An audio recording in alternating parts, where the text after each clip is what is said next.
minyak itu kan kebutuhan pokok. Iya. Seharusnya ini negara punya pabrik sendiri gitu loh. Oh iya. Biar bisa mengontrol jadi apa swasta itu. Mungkin dia produksi nggak masalah, tapi mungkin dia punya pasar tersendiri gitu kan. Tapi yang ada kan ini tanah negara, terutama Sumatera itu tanah negara, tapi yang ngelola swasta. Yang ngelola swasta. Jadi terus harga yang menetapkan juga bukan kartel. Nah ini jadi maksud saya janganlah menggunakan kekerasan alat-alat kekuasaan sebegitu. Iya betul, sebagai alat bahaya. Untuk mendekati hati rakyat. Ya. Rakyat itu mudah. Lah kenapa bangun waduk? Kenapa harus mangkas gunung? Lah gunung itu isinya pohon-pohon itu menangkap hujan. Itu tempat pohon. Sebagai tanah. Dia mestinya ingat surat Al-An'am segala macam. Oh. Lihat tuh Quran.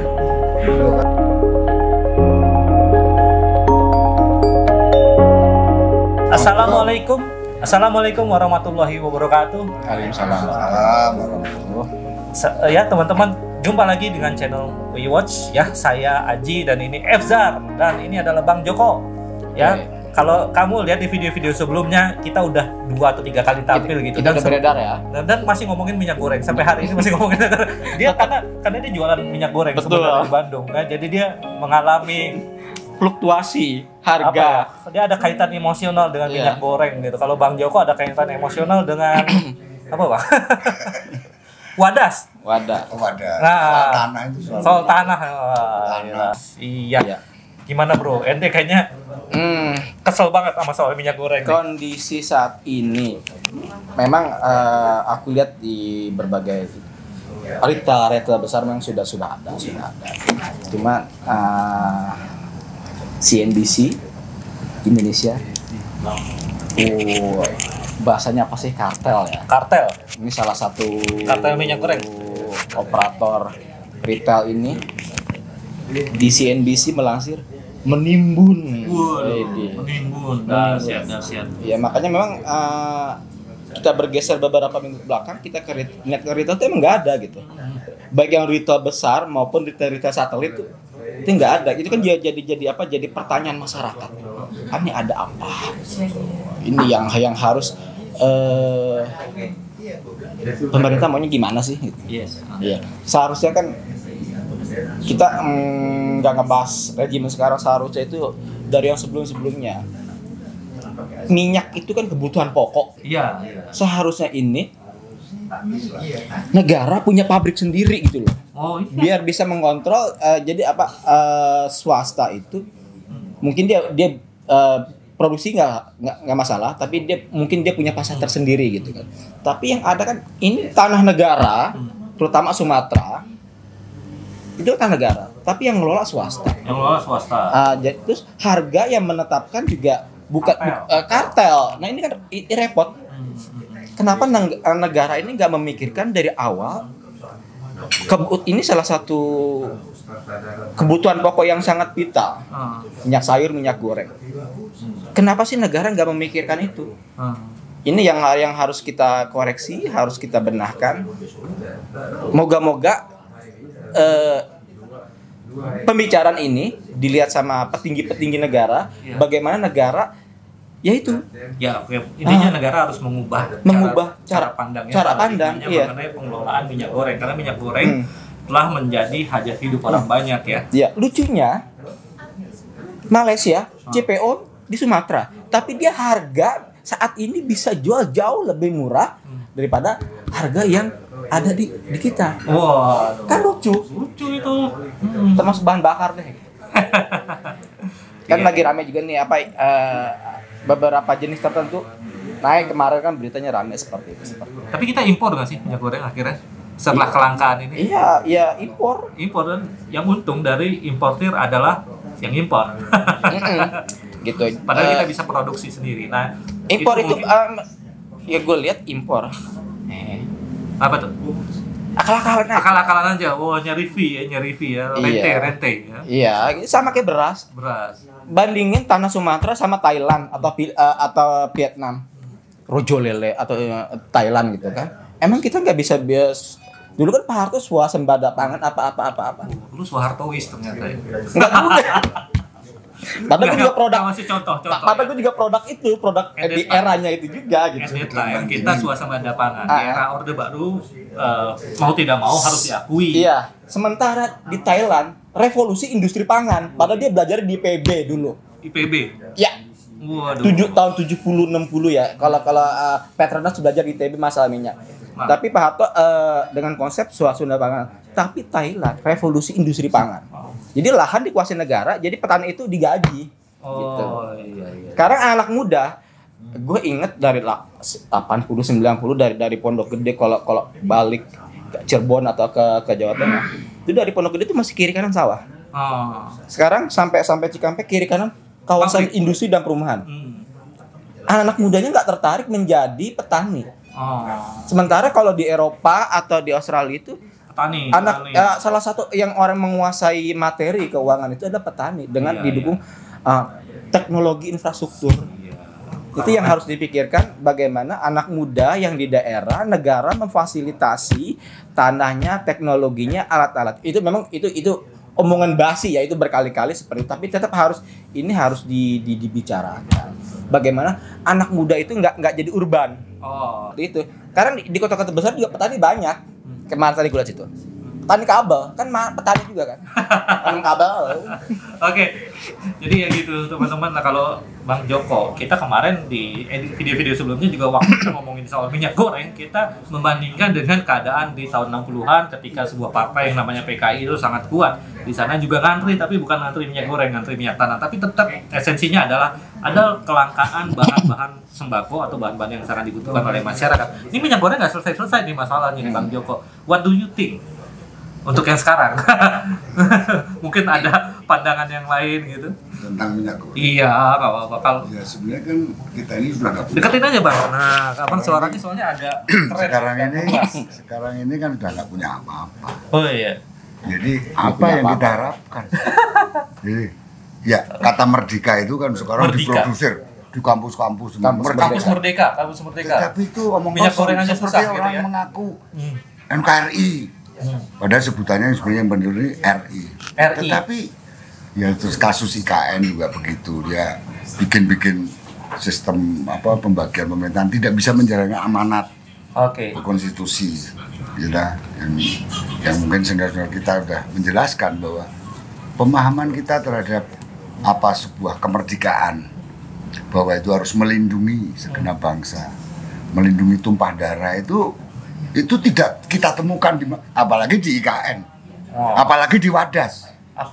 Ya, apalagi di seluruh wilayah ketika minyak goreng menjadi sulit. Jangan bicara merdeka, minyak goreng aja mahal. Iya itu. Ternyata ada yang nimbun. Minyak aja naik gitu kan. Ada yang nimbun ternyata. Ya kalau nimbun itu kan soal klasik gitu dari zaman dulu greedy. Itu dari zaman nggak enak itu selalu ada dicari siapa yang salah gitu loh ya. Jadi bicara tadi kampus Merdeka, ya saya belum dengar nih kritik keras dari kalangan kampus akademisi misalnya soal kelangkaan minyak goreng, lu udah denger belum kan? Bagaimana jadi dia bisa ngomong begitu?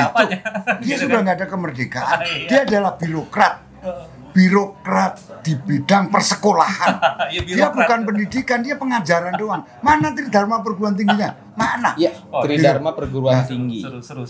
Nggak ada. Jadi jargon. Jadi sekarang ini kata-kata itu berhenti pada sebuah kata-kata jargon.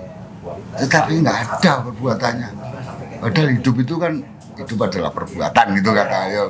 Itu perbuatan kata-kata ya. Iya, perbuatan itu kan bagaimana mewujudkan sesuatu yang abstraksi kita itu menjadi hal yang konkret. Hidup adalah pelaksanaan kata-kata. Ya, jadi kata-kata itu akan menjadi bermakna. Nah, makanya kalau bilang kampus merdeka harus benar merdeka dong. Iya, tapi saya tidak melihat kemerdekaan itu ada pada mereka gitu loh. Apa kabar dengan kampus kita? Dilabelkan juga dengan kampus merdeka. Ya, begitulah. Karena kampus kita menjunjung verity, probity dan justisia. Udah enggak ya. Jadi udah bukan kampus perjuangan lagi. Di statuta kan udah diganti. Ganti ya. Udah memperjuangkan yang berbeda berarti. Ya, kemerdekaan itu. Ya cita-cita. Tapi gua kemarin baru di sana dan bagus banget sekarang kampus itu. Ya. Yang di Depok. Yang bersih, bangunan keren-keren deh. Ya itu seperti mall gitu. Iya, di tiap fakultas tuh ada minimarket. Ya, very good lah ya. Iya, oke. Bang Joko, katanya mau ngomong soal Wadas nih. Ya, Wadas ini kan sudah banyak yang bahas. Saya ini suka tersentuh ya. Saya kan pernah terlibat bagaimana menulis tulisan saya yang sekian banyak itu nggak bisa dimuat di forum keadilan tentang Kedung Ombok. Oh, bagaimana? Saya masuk, saya harus ketemu Arief Budiman, harus ketemu. Pelaku. Ya saya kan harus nginep di sana. Ada sesi tersendiri nih kalau untuk membahas Kedung Ombok. Ini nggak dari bukan saya, kita nggak ingin ngomongin Kedung Ombok, tetapi saya jadi teringat. Teringat Kedung Bahkan Ombok. Wadas ini itu akhirnya alhamdulillah Mirip-mirip ya 11-12 ya. ya itu kan suatu bentuk bahwa pengambil keuntungan yang terlalu ingin rakus. Bayangin mereka nggak ada masalah. Rakyat di desa itu kalau tanahnya mau diminta, dibeli, diganti rugi oleh negara, itu pasti diserahkan. Cuman Jadi Ganjar jangan ngomong soal PT UN atau bunga itu loh. Jangan itu. Tetapi kenapa polisi pada datang? Di mana gubernur koordinasi dengan Polda? iya. Gitu loh. Jadi dia kan mestinya ngerti aktivis. Gitu loh. Jadi gitu ya. Jadi saya melihat Wadas ini adalah dari segi penegakan hukum. Kenapa? Kayaknya we have baju yang sama nih. Oh iya sama. Oh, bukan. iya. Oh. Mirip. Jadi maksud saya janganlah menggunakan kekerasan alat-alat kekuasaan sebegitu. Iya betul. Sebagai Ya, alat bahaya. untuk mendekati hati rakyat. Ya. Rakyat itu mudah. Lah kenapa bangun waduk? Kenapa harus mangkas gunung? Lah gunung itu isinya pohon-pohon itu menangkap hujan. Itu tempat pohon. Sebagai Dia tanam. mestinya ingat surat Al-An'am segala macam gitu loh. Oh. Lihat tuh Quran.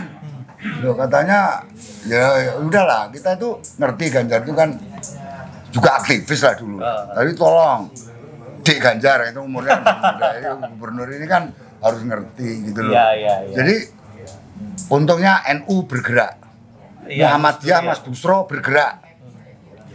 Justru yang Lah, pertama yang memprotes lucu-lucu justru ya. hasbunallah wa ni'mal wakil, ni'mal maula wa ni'man nasir dianggap itu perang sama siapa? Gitu. Jadi istilah Rakyat tuh nggak punya apa-apa. Gemari Paloh Jinawa itu 0 ya. Ya bukan gemaripahnya. Kalau gemaripah itu roh jinaminya masih. Tapi Toto Tentrem Kartoraharjo what's next? Nggak ada itu Gombala moh. Ya ini asik banget ya teman-teman ya. Jadi- Kalau sama Mas Joko ini gue seneng banget ngobrol karena banyak wisdom dan seperti dengerin wayang sebenarnya. Tapi very much wisdom. Ya, saya nggak ingin ngomong wayang ini. Rame jangan. Nanti rame lagi. Nanti nggak Wayang usah. haram. Kedongeng nanti dulu. Ini Wadas, tolong Wadas ini Wadas aja. Iya. diselesaikan.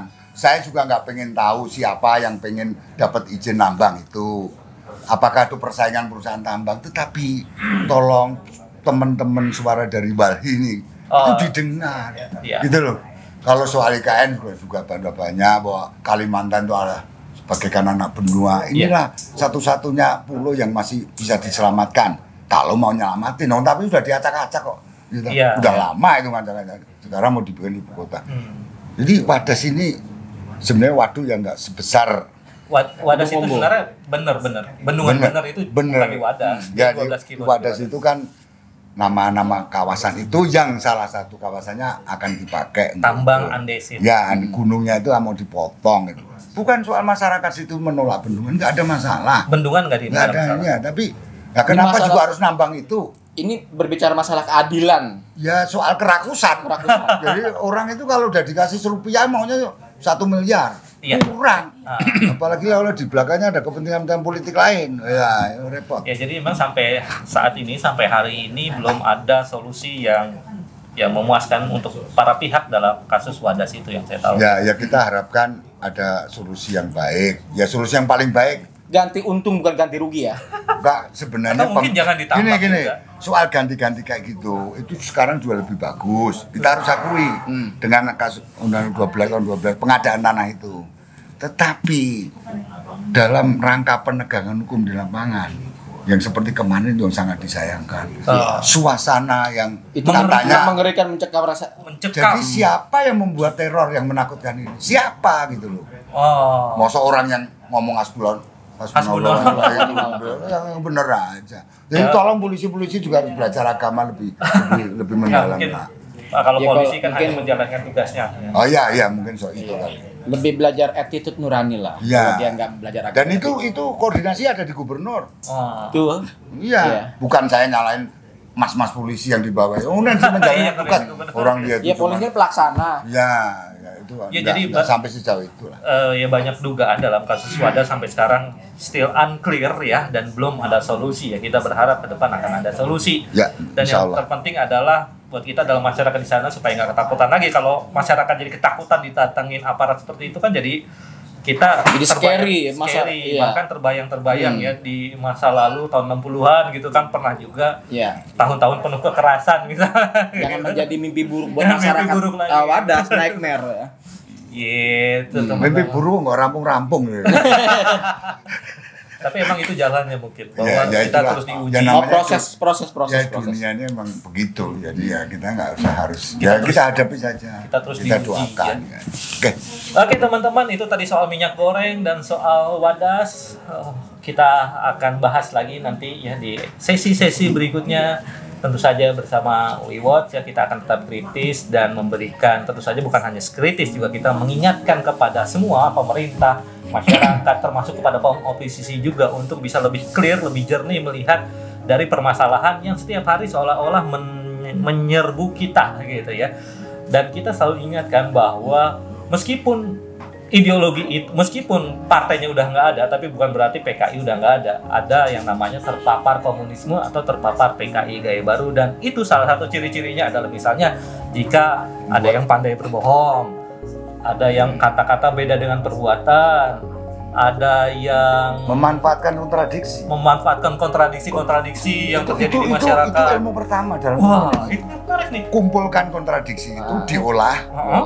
dalam sebuah rumusan dialektik historis materialisme. Nah, itu rumusnya itu gampang. Kontradiksi. Pokoknya lo sesuatu yang sudah ada kontra ini dibenturkan, itu mereka. Kontradiksi ini juga sekarang terjadi di Wadas. Jadi kita harus hati-hati ya bahwa ada paparan komunisme atau PKI gaya baru yang tetap kita waspadai. Demikian Bang Joko dan Bang Efzar, terima kasih. Wassalamualaikum warahmatullahi wabarakatuh.